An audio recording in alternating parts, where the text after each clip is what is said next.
Welcome to Greek for a Week. We are looking at a diagram of chapter 1 of the book of Philippians, and we're looking at verses 27 through 30. So you notice here at the top of the slide, living worthy of the gospel is what I would contend is the main idea of verses 27 through 30. And we have one imperative in the passage, which is right here, right? And that's living worthy. One is to live worthy would be the imperative there in verse 27. So if you look down through each of these verses 27 through 30, you're going to see in the diagram that these verses ultimately provide more details, are subordinate to what I'm contending is the main idea, and that is to live worthy. So let's go ahead and go to the next couple of slides, and we'll see what a diagram might look like. Okay, again, living worthy of the gospel. Here's verse 27. Paul writes, only live, okay, your life in a manner worthy of the gospel of Christ. Again, this is going to be our main idea here. Okay, living in a manner worthy of the gospel of Christ. So that, what's the purpose? Why do we live in this way? Or for what purpose do we live in this way? Paul's going to say, well, it's whether I come and I see you, or whether I remain absent. So Paul's trying to encourage the Philippians here that whether or not I am with you or I am not with you, what I want you to do is to live worthy of the gospel.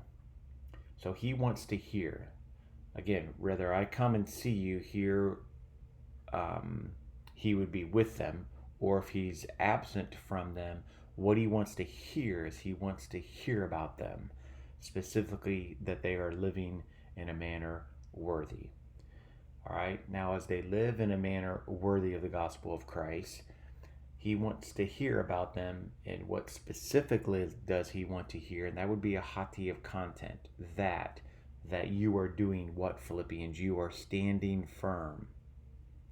And as you stand firm, how is that taking place? And that's where our participle of manner is.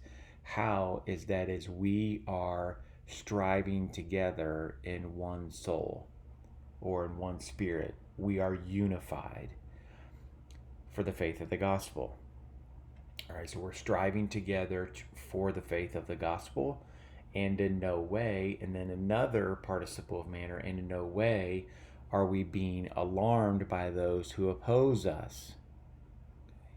So these two participles of manner, here and here, they are explaining how we will stand firm. Okay, so these things here explain how we stand firm.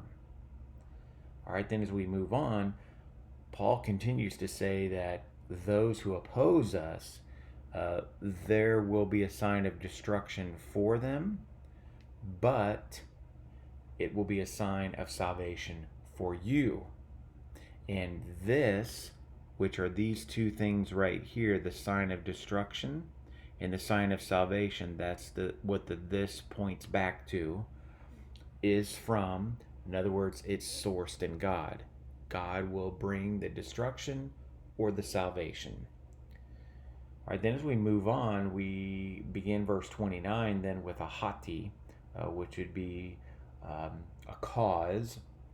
So you could say here's the reason or the cause for you to live worthy of the gospel, because it has been granted to you, all right, or it has been given to you. Again, because you have a for here, this doesn't start a new point.